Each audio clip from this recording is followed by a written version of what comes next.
Channel, beda dari yang lain, kontennya unik selalu bikin pengen nonton. Apa yang ditampilkan oleh Nick Mir ketika sedang berhadapan dengan JPU yang mau memakaikan jaket rompi tahanan, itu menurut saya reaksi yang wajar setelah dia merasa mendapatkan penolakan terhadap upaya dia untuk menampilkan bukti-bukti yang dia miliki.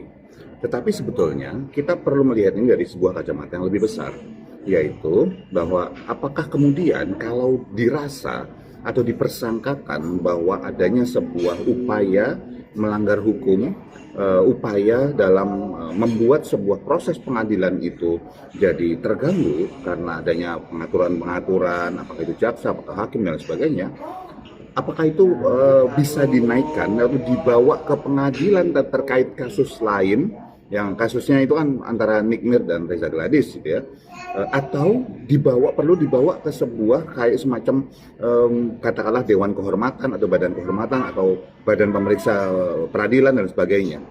Jadi menurut saya kita perlu juga berhati-hati melihatnya dalam hal ini. Jadi melihatnya dalam konteks bahwa ini adalah sesuatu yang sifatnya katakanlah tidak salah oleh Nick Mir, tetapi bisa jadi arahnya atau ditujukannya belum tepat, misalnya itu. Kedua, kalau bisa bicara tentang ekspresi Nick Mir, tentu saja terlihat sekali bahwa ekspresi dia marah, ya, ketika berhadapan dengan JPU yang memakaikan rompi itu pada dia. Tetapi ini bisa dilihat juga bahwa sebetulnya rompi itu tidak harus dipakaikan, gitu.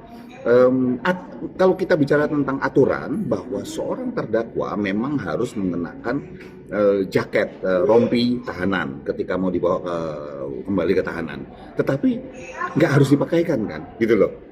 Boleh dipakai sendiri dan nggak ada aturan baku makainya harus di kursi mana, harus kapan, oleh siapa, nggak ada.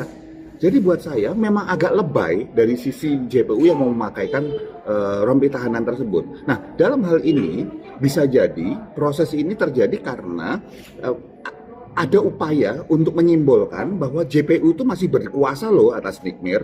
Jangan main-main. Bisa jadi ingin disampaikan seperti itu bukan masalah memakaikan rompi tahanannya, dominasi atas terdakwa. Bisa jadi itu yang ingin disampaikan, ditampilkan oleh jaksa penuntut umum, ya, salah satu jaksa penuntut umum minimal yang mau mengenakan pada baju tahanan pada Nick Mir. Apakah itu hasil kesepakatan bersama dan dia yang kemudian jalan mengeksekusinya? Ya bisa jadi juga enggak.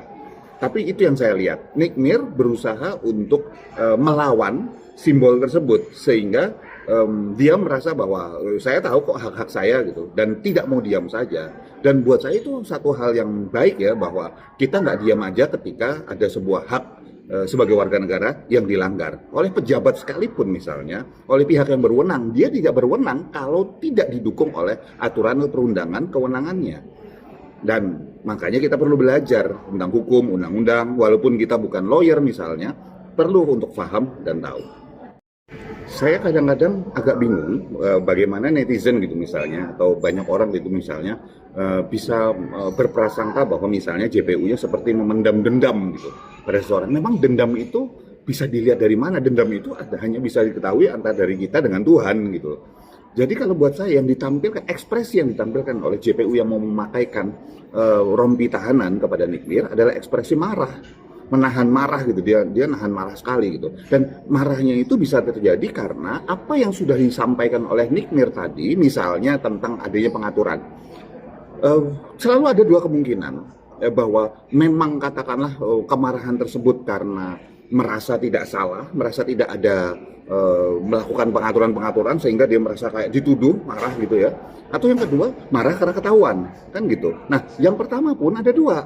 Ya, bisa jadi dia tidak terlibat, tapi ada seseorang di institusinya memang terlibat misalnya. Nah, ini sekali lagi harus dibuktikan secara hukum, nggak bisa kita berandai-andai. Tetapi bahwa dia sebagai manusia, JPU yang mencoba menggunakan rompi ini pada Nick Mir, wajar untuk dia katakanlah merasa kesal, merasa marah, dan itu ditampilkan dalam ekspresinya.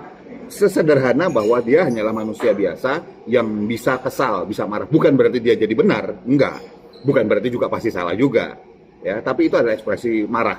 Saya tidak melihat secara pasti bahwa ada dendam, kesumat di situ, ya. Karena urusannya nggak cuma Nick Mir.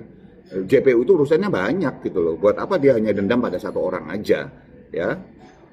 Kita nggak usah berprasangka apapun terhadap apakah Nick Mir kemudian marah pada Sheila, apakah kemudian Nick Mir kesal. Nick Mir marah, titik. Kenapa? Saya pikir satu hal yang wajar ketika di posisi Nick Mir, bahwa dia merasa bahwa Sheila yang tanda petik berhutang sama dia, tapi kemudian malah dia yang kemudian dikriminalisasi sebagai bagian dari hal-hal tersebut. Buat saya siapapun dalam posisi Nick Mir, tapi pasti marah. Cuman mungkin tidak se-ekspresif dan selugas Nick Mir. Dalam hal ini ketika Nick Mir berhadapan di pengadilan dengan Sheila, buat saya itu bagi Nick Mir adalah malah dapat panggung untuk bisa secara lugas menekan, ya, menembak Sheila gitu tentang apa yang sudah dia perbuat.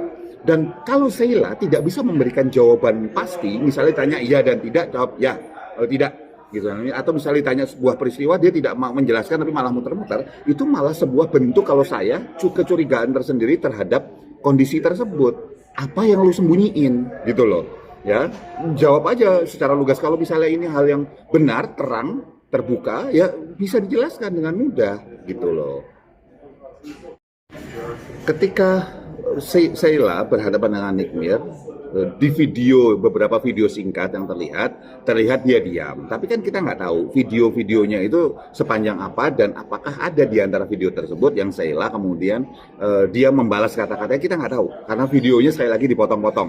Kita jangan sampai tergiring opini oleh misalnya video-video yang hanya singkat menampilkan bahwa dia diam. Bisa jadi Sheila memang diam sepanjang